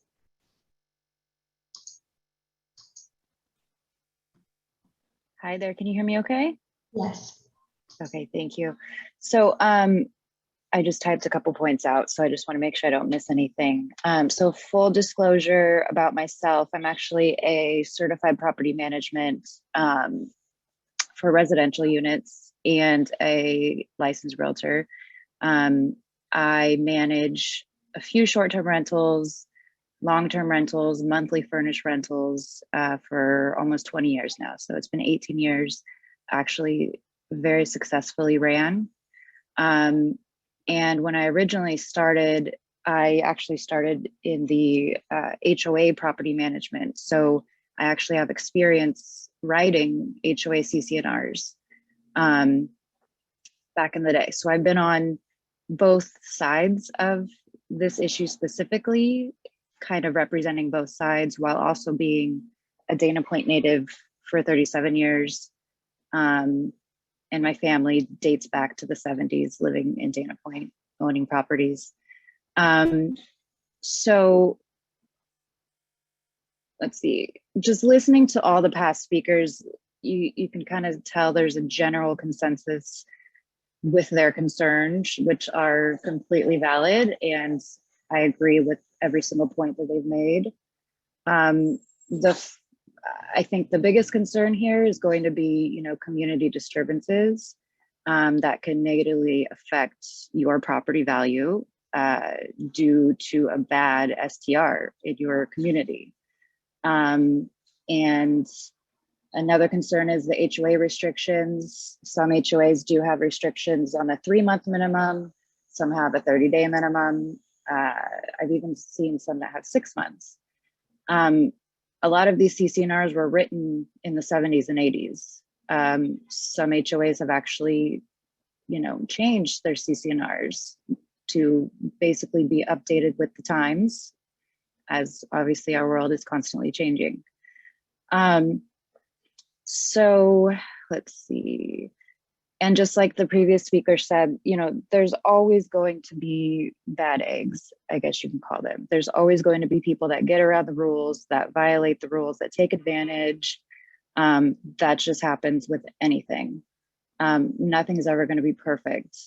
So with that being said, coming from me being a longtime Dana Point native, but also kind of seeing it through the eyes of a real estate professional and a property manager myself, my thoughts is that it can be done correctly and successfully. And the concern about, restricting multifamily versus single family or capping the number of permits or the number of nights. But the most important thing, in my opinion and in my experience, is that any and all landlords, and if they hire a property manager to manage their short-term rental, and this can dramatically lower the amount of issues that a lot of people have spoken up about, noise issues, disturbances, too many occupants, parties, pet restrictions, stuff like that, is what it boils down to is proper tenant screening and application process. So 3 minutes. Thank you, Amy. Our next speaker is Dan Shaughnessy. Will you please unmute and state your city of residence? Yes, hello, good evening. Can you hear me? Yes. So my city of, named Dan Shaughnessy, city of residence is Dana Point. I've lived in Dana Point for 10 years. First, just want to say thank you. Appreciate the topics that are up for review. I've been curious about this for quite a while, since, it's kind of been frozen. So also appreciate hearing from all the other residents, a lot of good, comments. I mean, I love this city. I love Dana Point, and I could go either way on a lot of these issues. So I'm just gonna, share my opinions, kind of go down your list as a resident, a couple recommendations too. I mean, I'd be fine with no more permits, to be honest, to keep the integrity of the city and the neighborhoods. I love living here. And as a previous caller, I lived a life here. I love it so much and really engage the city. I like it just the way it is. But it is changing. Times are changing. And even with all the gentrification, I think no changes would also help. But if 139 sounds like a lot already for our small town. And I do agree that visitors, to Dana Point, they'll always be important. And homeowners also, I think they should be able to leverage their investments. That's been said by a lot of callers, and I do agree with that. So, one thought I've had is, could you have minimum residency requirements for the non-primary? That seems to be the big issue on the permits versus, cash grab investors are going to come in and just buy and then try and leverage and disrupt neighborhoods. I mean, I think once people live there for a period of time, if they want to leverage their homes, maybe that could be a solution. Because also, I think if there are caps and you're going to cap it on, the non-primaries, then I don't, even if you have caps on anything, I just don't think permits should be transferable. I'm a homeowner now here in Dana Point, and I'm going to be moving out of the city. And if I sold, I don't think if I had a permit that it should be transferable. I mean, I also think for those that have it, the 139 is it that are already in place. I think it could unfairly inflate the price of those permitted homes versus other homes trying to sell in the market when they do. And if there were caps, transferring permits would also never open up permits to other long-term residents like myself, who would now like to have an opportunity maybe to, leverage my home and make some money as, I downsize or move into a smaller area. I mean, I'm moving for work, so that's by choice, but, and, the comment earlier about inherited properties, maybe those transfer, to avoid that situation. But I just think if you are going to cap it and then you're locked out and someone wants to now rent, and you've been a resident for quite a while and have good intentions, Again, I think the caps create an issue for that. I do agree with allowing unlimited primary or homestay for residents income potential. I mean, if they're living there, they should be able to manage it, I would certainly hope. And then I think the limits or caps should be on the 9 primaries. I also don't think you need zones, for, again, the primary or homestays, the 9 primary by zone, I think isn't a horrible idea. I just think you would need to allow maybe the same percentages or numbers by those zones so that one, the more popular areas are obviously around the harbor. I happen to live a mile away, but I still would like, to have the opportunity. And I think maybe some of my neighbors would as well. For nights, non-primary should definitely be limited, I think, more on stays versus nights, as people said earlier. If not, then there should be a minimum night requirement. But if, I think the stays is better, because if I wanted to do a one night and I only had a limited number of stays per year, well, then maybe I just cashed my opportunity, because you really just want to, I think, avoid the turnover. And the more people, even though we want all the visitors and such, the more people I think you keep turning over and bringing into a neighborhood or a home or anything, you're increasing your chances, unfortunately, for bad ones, because even people with good intentions cannot, these renters lie all the time. I have friends that have these units and they have good intentions, but it could happen. So maybe stays instead of nights. I think there is limited hotel availability. I'm in the business, and there is for tourism dollars. Those are huge for the city and for all the residents. It's great for property values, et cetera. I think it's better than having a bunch of empty residences sitting around when they could be monetized if they met the certain conditions that you could put in place. Dan, Yeah, we thank you. have 3 minutes. Sorry? Thank you. Okay, thank you. Appreciate it. Thanks for the time. Our next speaker is Phil W. If you could state your full last name and residence. Hi, my name's Phil Webb. Residence is San Marino. I'm representing a family home in Capo Beach on Beach Road. And, great points here by everybody. So I appreciate the discussion. In our case, we've owned this home on Beach Road since the 1960s. Generation 1 was grandfather and his grandmother. Gen 2 is the parents. Gen 3, it's been transitioned to. And so Gen 3 is now looking, right? We're in different stages of life than Gen 1 and Gen 2. And so we just had a family meeting, discuss what we want to do at the home. Gen 3, we all have kids living our lives. We're not using the home as we would like right now, just because of our stages in life. So we're exploring, and we just had a meeting, and this topic came up, so it's perfect timing. So glad to learn and hear everyone's perspectives. In ours, because we've had the home for 3 gens, we do not have an STR. We're exploring that. I think some of the residents here made some great points. Kim did say, and I would agree with her, some people probably rent homes and say it's a 30+ days, so it's outside of the STR. They probably lie and put them into a week rental. I do agree that probably does happen. And I think that property manager, Carla, also mentioned that as well. They do see that. I do agree with Felicia, who's on the road.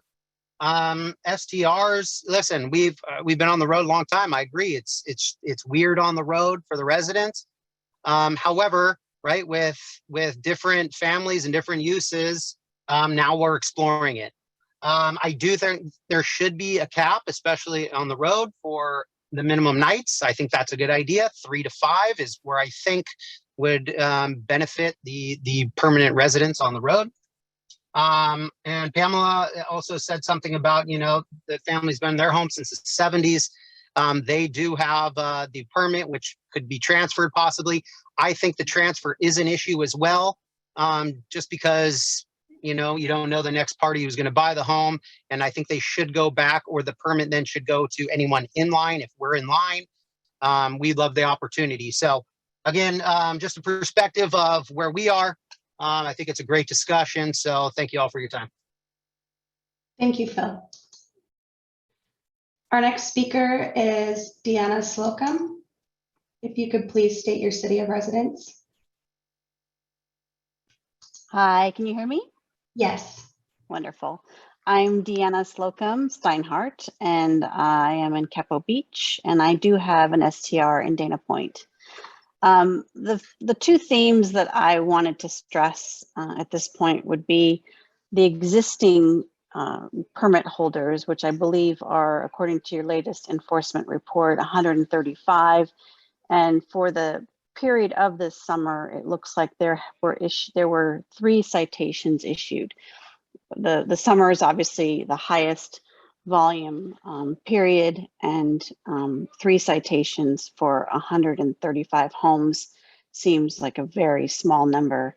And the reason why I wanted to discuss that is because I think the current group of permit holders are a great group to model a future program on, in terms of how they've been regulated and how they're currently running their short-term rentals. And then the second point that I wanted to make is with regard to impact and to residential neighborhoods. My STR is in a residential, very quiet neighborhood. I attract very quiet families.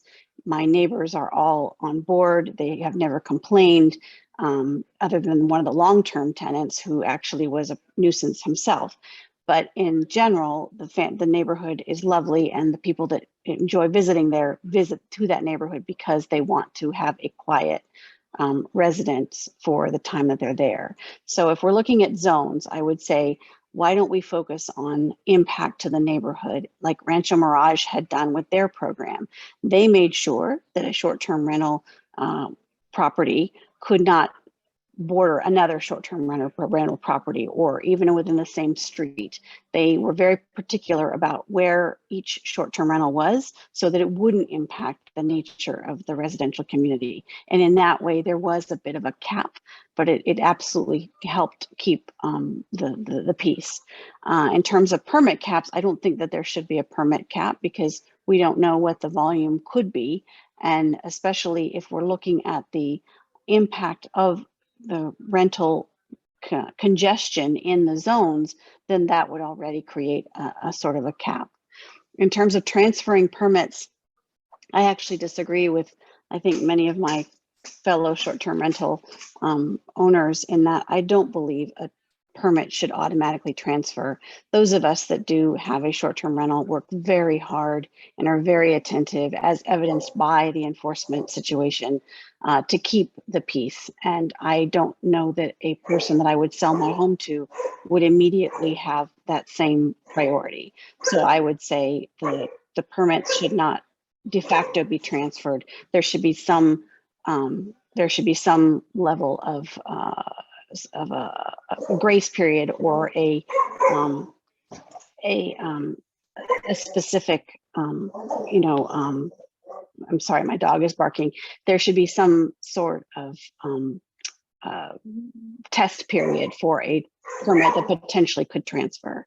Maximum nights, to me, that relates more to the homestays in terms of Palm Springs and other locations where the homestay, the person could abuse a homestay by leaving their home for 352 days out of the year, and therefore they would have a short-term rental. So I think maximum nights absolutely relate to that. And then the last thing I will say is on ADUs. My understanding is the city has passed an ADU permit requirement where short-term rentals would not be allowed for ADUs, but the bigger problem or concern is going to be SB 9, where residents can build a second property on their home, which is not an ADU. It's a legitimate second property. And that's all I have to say. Thank you. Thank you. Our next speaker is Nate Holiday. If you could please unmute and state your city of residence. Yeah, hi, can you hear me? Yes. Very good. My name's Nate Holiday. I live in Rancho Santa Margarita and have a home in Capo Beach on Beach Road as well. I just want to say, Eric and John and team, you guys are doing a wonderful job of going through this process, and appreciate all the work. I know that this isn't easy by any means. The one thing that I would just submit to the group is what is fair and equitable and also consistent. And so, I'm in support of a short-term rental program, and I'm also in favor of abolishing the short-term rental program for the whole city and kind of abolishing all permits. However, if we want to have a short-term rental permit program, then I'm also in favor of having that equitable and fair and consistent across the board. So as we think about the zones, whether it's within certain zones within the city, or we want to put it by zone of for example, primary versus non-primary, et cetera. I think it should be allowed that it's equitable across all the different types of zones. A permit cap, I think, is okay as long as we take into consideration the zones for those permit caps. If you're on if you have a home like we do, where there's 3 or 4 short-term rentals right next door to it, and you don't have one because you didn't apply for one prior to 2017, it feels unequitable. And so being able to apply those permits and the permit caps in an equitable way, I think is valuable. And like so many have said, the transfer of permits, my right to buy a home doesn't necessarily mean that I should have that right to supersede kind of those waiting if permit caps are putting pressure on those able to get the permits. Maximum nights, I don't think that there should be maximum nights, but I do agree with minimum nights. I think this home my family's been visiting there for decades and generations, and we wouldn't want anyone in the home that's going to party or they're going to cause a nuisance. And I think that as we apply rules and regulations, and we apply strict rules and regulations, the homeowners that are managing these short-term rentals, if indeed we allow short-term rental programs in Dana Point and don't abolish them, I think they're going to manage them appropriately with their neighbors, and if there's issues, then they should be strictly applied. I think the other thing is, I just want to say the access, right? We live in a wonderful part of the world where we want to provide access to, and we have access, and we're lucky to have that access, and other people would like it as well. And so, I'm in favor of short-term rental programs altogether. I promote that we keep a program and we expand the program to make it equitable for everyone, and give access, especially to the beaches that we live in and the close proximity to the ocean, something that everyone can enjoy. And so I'd hope that as we go forward with the program, we think of what's fair and equitable for everyone that owns a home in the Dana Point community, independent of when that home was purchased. Thank you, Nate. Thank you. Our next speaker is Tony Nelson. If you could please unmute and state your city of residence. Hi, Tony Nelson, Capistrano Beach. Can you hear me? Yes, thank you. Yes. Great, thank you. I would like to echo what the last gentleman just said about being fair and equitable. And I think it's very important that we are fair and equitable to everyone in this situation. And that means neighbors, not just investors. I particularly like the Laguna Beach ordinance. I think it's very respectful of residents. It allows STRs in commercial and mixed use areas where it kind of makes sense. Those are areas that are commercial. There's an expectation of commercial activity. There is no expectation of commercial activity in a residential area. We don't buy our homes and raise our children in areas and neighborhoods where we think, oh, there might be a barber shop next door, or there might be, a gas station, or maybe even a mini hotel. We want our residential neighborhoods generally to stay residential. And it's very important that we're fair to everyone. We've heard a lot tonight from investors, and we understand where they're coming from. They want to make money. They want to leverage their investments, and that makes sense. But they're doing it in our neighborhoods, and that's not fair. In terms of primary versus the other types of STRs, I think that primary are very hard to regulate. It would be very difficult for the city to figure out whether somebody is indeed primary, how many days they've rented, whether they really live in the unit or not. I think that's really going to be difficult.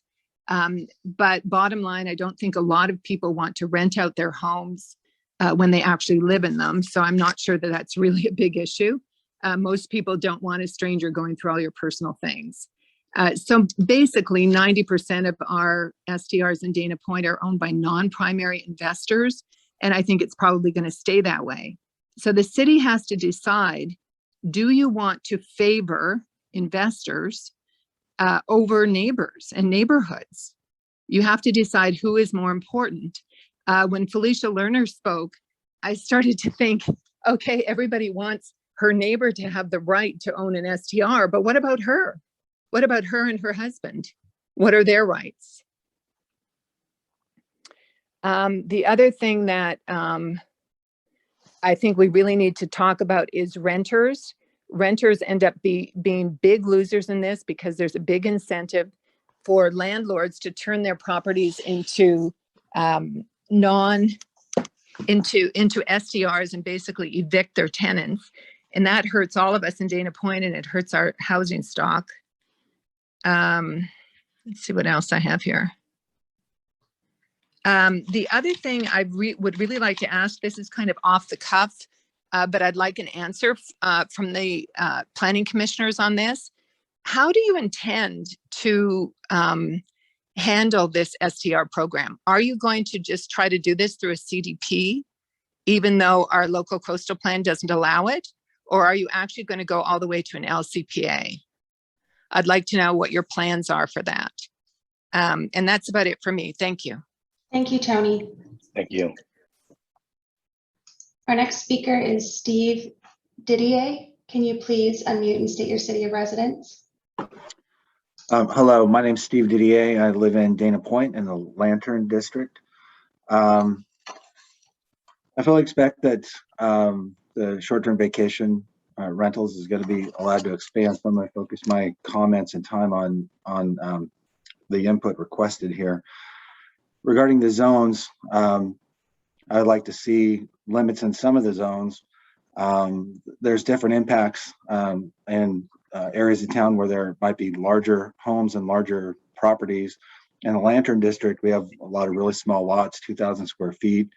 I'd like to see some consideration for maybe the homestay in the Lantern area. And as far as permit caps, I think they can be without a specific number on the total number of permits, but you can cap it by limiting the number per block or within a certain radius so that you don't have a huge impact in one specific area. As far as transferability, I do not think the permits should be transferred. Basically, if you allow transferring of permits, you've created a commercial property in a residential zone that's just not fair to the other people that are waiting for the opportunity.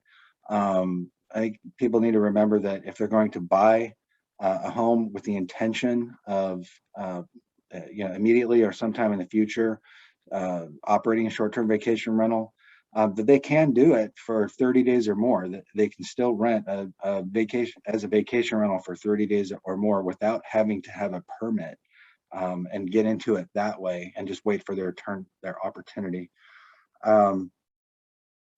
I agree with the option for an annual review for annual permit holders, and I agree that with some of the other speakers that said that there should be some limits on the incidents for some owners. Probably the most important thing, in my opinion, is that you don't want to do anything that the city is not going to be able to enforce. So somebody commented that don't make it too difficult to enforce. Any regulation you create, you need to ask yourself, how are we going to enforce it? And if you realistically can't enforce it, you need to look at something more simple. As far as the maximum number of nights, I think that may be indicative of a particular type, like the homestay. So if you had homestay in a certain area, you might have a maximum number of nights for homestay. I don't necessarily think that that's really the issue. It's more the impact in that circumstance. I do think a minimum number of nights is a good thing. Probably at least 3 nights, so you know you're going to get somebody that's coming for the weekend and not just for one night of partying. I also have concerns for the multifamily. I think a lot of the people that live in multifamily in this area are probably those same people who are supporting the hospitality industry for the hotels and the restaurants and the shops and the things that people come here to visit. So if you allow multifamily to turn into short-term vacation rentals or mini hotels, those people are going to be displaced, and it's going to really impact the entire industry here in Dana Point. Steve, we've reached our 3-minute mark. Great, thank you so much. Thank you. Our next speaker is George. George, if you can please unmute and state your last name and city of residence. Yes, hi, my name is George Ray. I live in Capo Beach, and I am an owner and operator of an Airbnb property. But I had a couple things and a couple of general points in that Airbnbs provide full kitchens. And generally, so we fulfill a niche. Our property has a fence. We allow dogs and kids. And we allow people who cannot really stay in a hotel, and that they need to bring they either need to or want to bring their pets. They have little kids. They can't afford to, they need kitchens. So I think Airbnbs does provide a particular needed service within this community. By the way, Dana Point's sole income does not have any major retail to generate any retail tax, nor does it have any car dealerships. So we are a business, we are a city supported by hotels and restaurants, and the ability to locate and spend several days here. And I do think a 2-day minimum is the proper one. Frankly, in many of my units, we've had people who've had their and maybe all of us had termite damage. Well, they need to get out for 2 days. They need to move their dogs and their pets. They need to be, their kids are still going to school. So they need these kinds. So what my guests are not just people that party, because I'm in a very quiet residential area. They're grandparents that go visit their kids, and the kids don't have room for their parents. So I think there's a niche for this that needs to be maintained. I believe, the issue of comment on workforce housing. Unfortunately, the city will need to pay for it. The minimum rent, even on 2 or 3 bedroom rentals here, are over $3,000 a month. So, the ability of having a dishwasher to stay in Dana Point is going to be minimum, and you're going to have to develop some low-income housing and provide rental subsidies to provide housing for people that work here, unfortunately. The other quick comment is it's fascinating about running a business. If you own a home, you want the right to rent it out on a monthly basis. You're actually operating a business. Short-term rentals are just shorter rentals in the same property. So, and granted, someone could be here a month or 2 months, but it's still a business if you rent a home. And I doubt you want to restrict people who have owned homes that have stopped their ability to rent them out. Now, granted, short-term rentals are far different than a monthly rental. So I'm not trying to make the direct comparison, but it is a subtle difference. So I feel that short-term rentals meets a point. I do think that we do have a very strong program. Ted Harris does a great job, and I think people, that if there's really that much of a problem of partying, I think that can be easily validated and should be solved. Lastly, could we use more? I think that you send out 17,000 notices. So you have 17,000 residences in the city of Dana Point, and we have 139 STRs. That's not a whole heck of a lot. That's all I have to say. Thank you for the opportunity, and it's a great conversation. Thank you, George. Thank you. Okay, our next speaker is Nathaniel. If you could please unmute, state your last name and city of residence. Hi, good evening. Thank you. My name is Nathaniel Conjolier. I'm a resident in Dana Point. And first off, I just appreciate the team and committee that's putting this whole STR pilot program together. I am someone who would have loved to have an STR permit, realized too late back in 2017 that they were closed, and I'm happy to participate in these types of meetings. Regarding zones, I don't know that there is a good way to kind of regulate them. So in terms of, only allowing certain types, I think as a pilot program progresses, that's something that we can kind of keep open and have an open mind to, and, have this pilot program just be malleable over the first initial couple years, or, even just 6 to 12 months, just to kind of see what that looks like. Permit cap, I would also say that, capping that would be, detrimental to the short-term rental idea. Again, and maybe something that's malleable, at least to start off with no caps. There's clearly a demand for short-term rentals. I think one of the ladies earlier said that, there's 300 something short-term rentals out there, even though there's only 139 permits. So there's clearly a demand. And like the gentleman just spoke, I think we're less than 1% of permits versus actual notices that went out. So I think there's some room there to explore what short-term rentals could look like, especially the bottom line and the dollars that go back into the city. I would say that transferring permits should be something that could be looked at as an advantage. And, if somebody does a really good job as a short-term rental owner, and then they have to sell their house for whatever reason, or decide to sell their house, there's plenty of people that do such a good job, they become really marketable with that home. Why should they be limited and not be able to transfer that permit? That's just my opinion. Maximum nights, I don't think there should be any maximum night caps. And multifamilies, I think as the pilot program gets nailed down and more distinct, I think there's a distinction to be made between the multifamilies that are, let's say, 10 units or bigger, versus some that maybe really considered a duplex or a triplex, things like that. Outside of that, I appreciate all you guys are doing and the forum that we have here, and thank you. Thank you. Okay, our next speaker is Jane. Jane, if you could please unmute, state your last name and city of residence. Hi, yes, my name is Jane Downs. I live on Blue Lantern in Dana Point. Hi, Jane, we can hear you. So I think I just have a few comments. My main comment is that I think all of you better get down to Beach Road and see what's going on there. What that woman said was so mind-boggling to me. Out of the 139 permits, I'm so curious about how many of those are on Beach Road. I live on, as I said, on Blue Lantern, and I live in a single-family residence, and I think we should be able to do short-term rentals.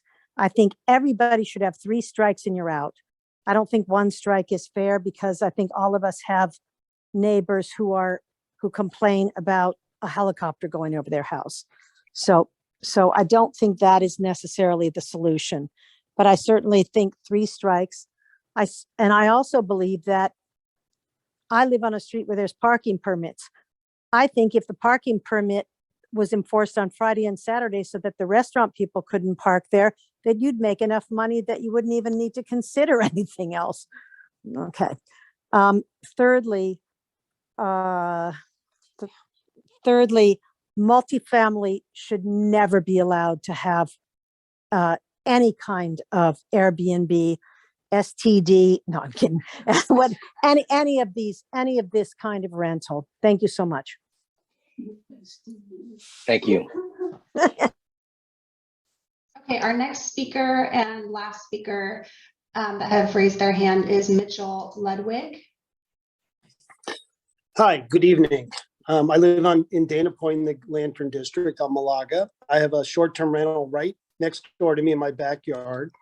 And, when I bought into the neighborhood about 8 or 9 months ago, I was a little bit concerned about whether it would be a nuisance. And I have to say, it's been 100% positive.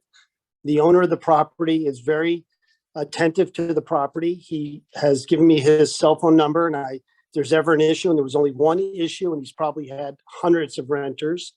It was a little bit of noise after 10 o'clock, and I had an early morning, and I texted him, and he got his neighbors to quiet down, and they apologized. I heard them over the fence, and they went to sleep, and that was the end of it. I don't think there should be a minimum number of nights required, other than maybe 2. And the reason for that is is I would much rather have a new set of tenants coming in every 2 days than have a group of partiers there all week that I can't get rid of, who would keep me up night after night. I've listened to these meetings a couple of times now, and I've heard other residents point this out, that the short-term rental owners generally keep their properties up pretty well.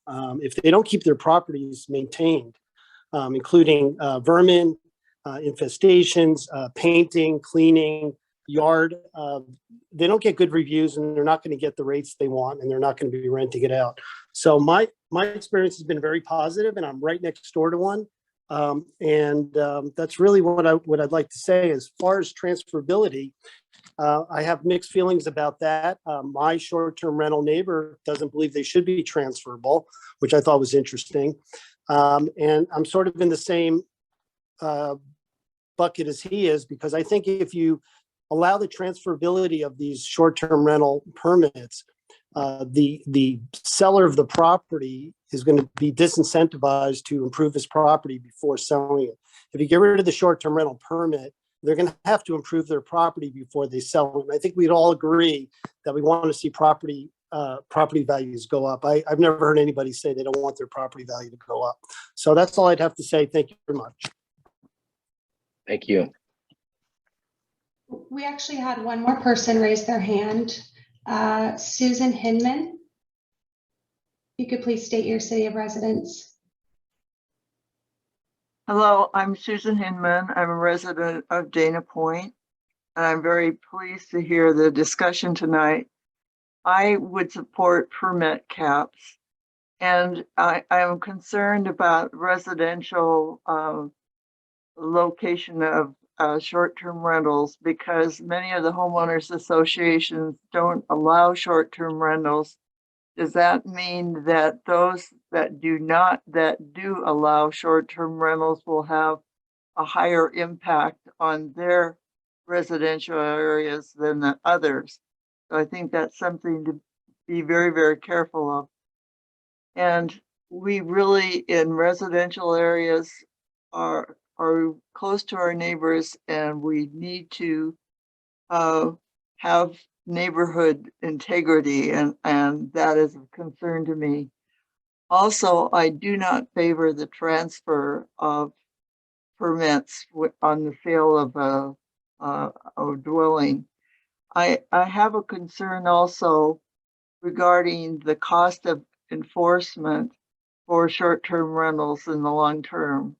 Do we as residents who are just homeowners, are we responsible for paying for the enforcement of all of those short-term rentals, depending on the number of them? And I am very, very concerned about the affordable housing. We have two large high school, grade schools, a junior high nearby. We need to have affordable housing for our teachers and our people who work in the holiday industry and the visitation industry. So thank you for allowing us to express ourselves. There were many good points that came up tonight. Thank you. Thank you. So do we have any other speakers? Or is that all of them for tonight? They've raised their hand. I don't see any other hands. No, that's it. Okay, great. Well, I want to, on behalf of this short-term rental subcommittee, thank every one of you for being here tonight. You don't know how much it means to the rest of us. The amount of feedback we got tonight, we'll be able to use that going forward. I'm going to encourage you all to sign up on our mailing list so you can stay engaged, informed, and hopefully attend our next meeting, which will be announced once we come up with a date. But again, very much appreciate everybody tonight and look forward to seeing you again very soon. Good night.